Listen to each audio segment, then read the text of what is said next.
Hi everyone, my name is Amber. Welcome back to my channel. This is my September wrap up. I'm going to quickly start off with the statistics of what I read in September, just really quickly, and then we're going to get into the books. I'm just going to adjust this angle because I'm not sure I like it. That's slightly better, I think, lighting wise. Okay, so I read 12 books in September, which means I think I'm getting my groove back. I read 12 in August as well, but June and July were a little bit slower for me. But now that we're back up to double figures, I'm feeling quite good about myself and my reading. I didn't read quite as many pages as I did last month though. It makes sense though because I was on holiday for a week in September, 10 days really. I don't really get much reading done. Hello. You going over there?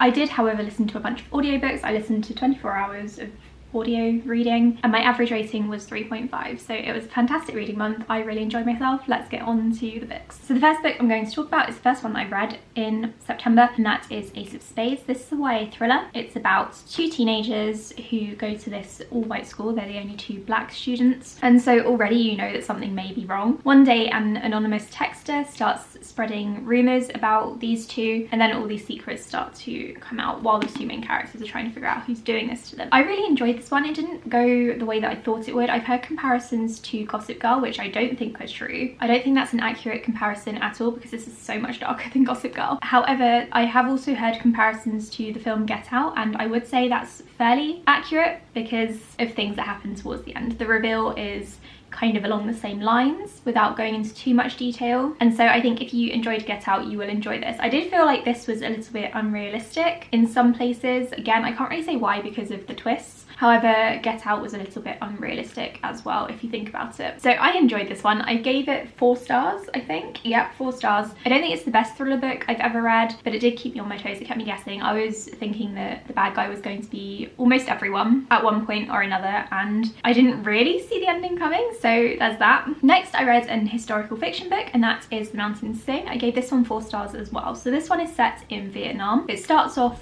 during the Vietnam War, and it's a generational story, so you follow this woman and her grandmother's story, and it kind of switches timelines a little bit so that you learn bits about both troubles or both of their childhoods. This is one that I definitely need to reread now that I understand, well, now that I've gotten to the end and I've kind of understood the order in which things happened, because it was a little bit confusing at times. But honestly, this was a fantastic book. It may be an all-time favourite upon a reread. It's just this first time through, there were some things that didn't really fit for me, but that's only because I didn't really understand the history of Vietnam at that point. But now that I've finished the book, I feel like I understand it a lot more. So now that I have kind of some knowledge and context, I will be able to go back and read this properly. Don't let that put you off though, because if you don't know much about Vietnam and the Vietnam War, then I would definitely recommend reading this one, especially if you love generational stories like I do, because I find them fascinating. Then I read The Husband's Secret, which I DNF'd. I didn't enjoy that one. I read 60 pages, I think, and I just couldn't get into it. This is the second Liane Moriarty book in a row that I have not enjoyed. So this is meant to be kind of a thriller mystery, I think, about a woman whose husband wrote a letter to be read at the time of his death, except he isn't dead when she finds it. So she sort of questions why he's written this letter, and he asks her not to read it. So she's like, well, maybe I should because there might be a problem. Yeah, I didn't get far enough to see whether or not she read the letter. Then I read The Hawthorne Legacy, which I gave 4 stars as well. This one is a YA thriller. I've done a full review of it on my channel, which I will leave linked up above if you are interested. So this one is the sequel to the Inheritance games, which I also reviewed and loved, and this one is just fantastic. Obviously I can't say much about it, but the first book is about a girl called Avery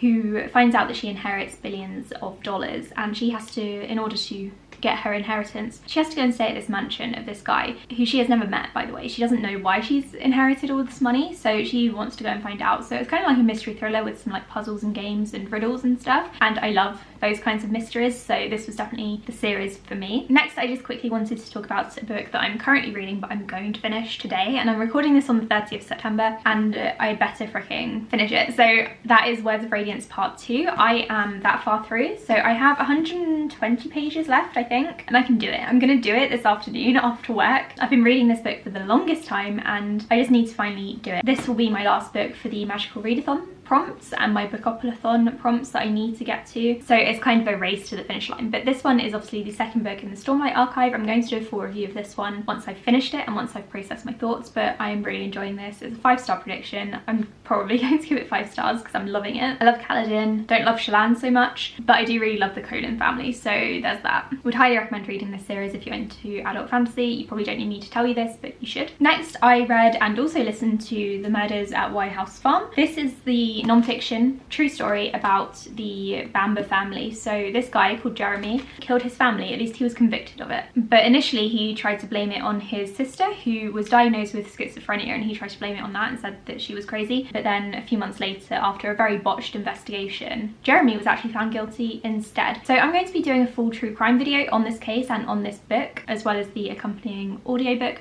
I just need to watch a couple of episodes on the TV show before I do that, but that video should be coming up in October. And I'm very much looking forward to discussing this one because it's kind of a solved mystery in that someone has been convicted, but at the same time people are questioning whether or not Jeremy Bamber did it. So that's going to be an interesting one to talk about, I think. I really enjoyed this book. I think it was fantastically told. All of the facts were there, as well as some history about all of the people. So you got a lot of background with this one, which I appreciated. So I gave this one 4 stars as well. Next, while I was on holiday, I read The Layover, which I didn't really enjoy. So this one is a rom-com, or at least it's supposed to be, except I didn't find it very funny. I didn't find it very romantic. The main character is a flight attendant, and her fiance has asked her to quit her job because he doesn't like that she doesn't have like a set schedule and she's always flying around to different places and sometimes has to work nights and things. He finds it very disruptive. So she said that she will quit. This will be her last flight. And then she meets a guy who is kind of like her nemesis at work. He's a co-worker. They then have a layover in the Caribbean and they get to know one another. I didn't like this one. I gave it 2 stars. Actually, I've listed it as 2.5, but I'm going to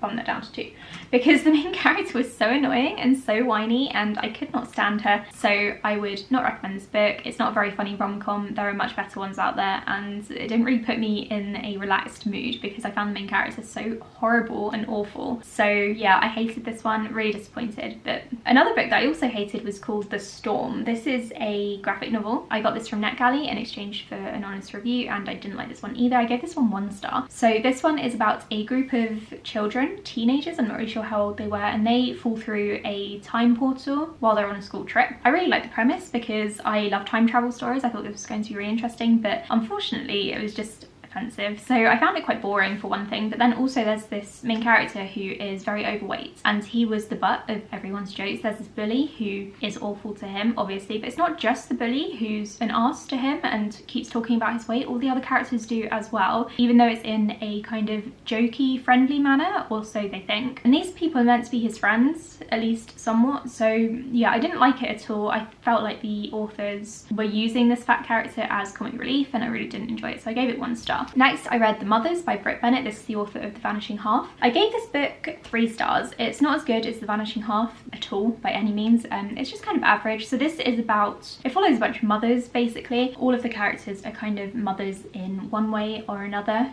Maybe not in the traditional sense. And it's about a main character called Nadia who falls pregnant as a teenager, and the father of the baby is the pastor's son. The pastor's son may not necessarily want a baby when he's a teenager, and Nadia certainly doesn't want one, so she does have an abortion right at the beginning of the book. And then it kind of follows Nadia throughout her life, and also the son, whose name is Luke, kind of as they encounter a bunch of different people who again are in these kind of motherly roles. I did enjoy this one. I found it very interesting. It's definitely one that you could probably really dissect, especially on a character level. However, I didn't love it. I thought The Vanishing Half was better, so I only gave this 3 stars, but it was still a good book. I read Amari and the Night Brothers. I love this one. I gave it 4 stars. So this is about Amari, whose brother has gone missing. He sends her a package inviting her to, I think it's the Bureau of Supernatural Affairs, because that's where he used to work. So he invites her to that via a package, and so she joins, has to investigate what happened to her brother and his co-worker. I love this one. I thought it was really fast-paced. It was a really fun read. It also tackled some topics that are quite important, especially for a middle grade. I think a lot of people would get really into this one. This is the first middle grade book that I've read in years, and I was pleasantly surprised. I thought that I might be a bit bored because I'm more used to like deeper stuff, but this was actually really, really good. So I can't wait for the sequel. I can't wait to see where this series goes, and I would highly, highly recommend this one. Next, I read an audiobook. It's only a novella and it's called Son of a Beach, which is a hilarious title. This is also a rom-com. Again, I didn't find it all that funny for a rom-com, but it was cute. I enjoyed it. There's not really much to say about it. Again, this is one where characters go, I think they're on a work trip to some sort of Caribbean island, and they're kind of enemies to lovers. They get to know each other, and it turns out they're actually, you know, they actually quite like each other. I enjoyed it. I gave it 3 stars. It wasn't obviously the best book I've ever read, and I would have liked longer to get to know the characters, but for a novella that was only 2 hours long on audio, it was good. I enjoyed it. Then I also listened to Black Beauty, which is a classic. It's a story told from a horse's point of view, and it kind of just follows the horse throughout his life from birth or childhood to adulthood, and he has all of these different owners, some of which treat him really well, others not so much. So yeah, it's following him as he meets some other horses and friends, as well as some other humans, and I really enjoyed this one. It's one of my favourites from when I was younger, so I enjoyed it again reading it this time. I gave this one 4 stars. And then finally I reread An Ember in the Ashes, which I thought was okay. I didn't enjoy it as much as I did to begin with. First time I read it was when it first came out, I think in 2015.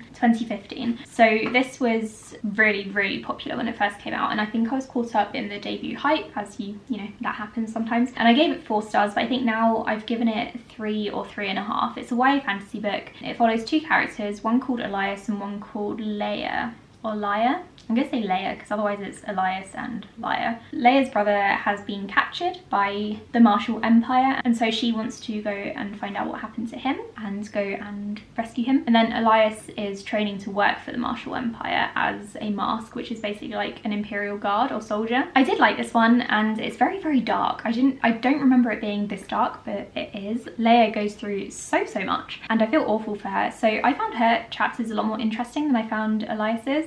Or is it Elias? Maybe it's Elias, I don't know. His chapters were just kind of boring. There's a lot of like soldier training and stuff, but Leia was pretending to be a slave through some of it, and she was investigating and spying for the rebellion, and there was just a lot going on. So yeah, I did enjoy it. It's not a bad book at all. It's just not, it doesn't hold up as well as it maybe could have. I thought I was going to enjoy it a lot more than I did, but I'm going to be reading the sequels because I put high hopes for those, even though people seem to not love them. So those are all the books that I read in September. I'm pleased that it was such a good reading month. I had a really good time. I had a really good time doing Bookathon and the Magical Readathon. I think that's half of the reason why I managed to read so many books actually, and I managed to finish so many, because both readathons really motivated me. I've already uploaded my October TBR, so you should know what I'm going to be reading the next month or so. I will be back on Monday with some reading sprints. Thank you so much for watching this video. I'll speak to you all in the next one. Bye!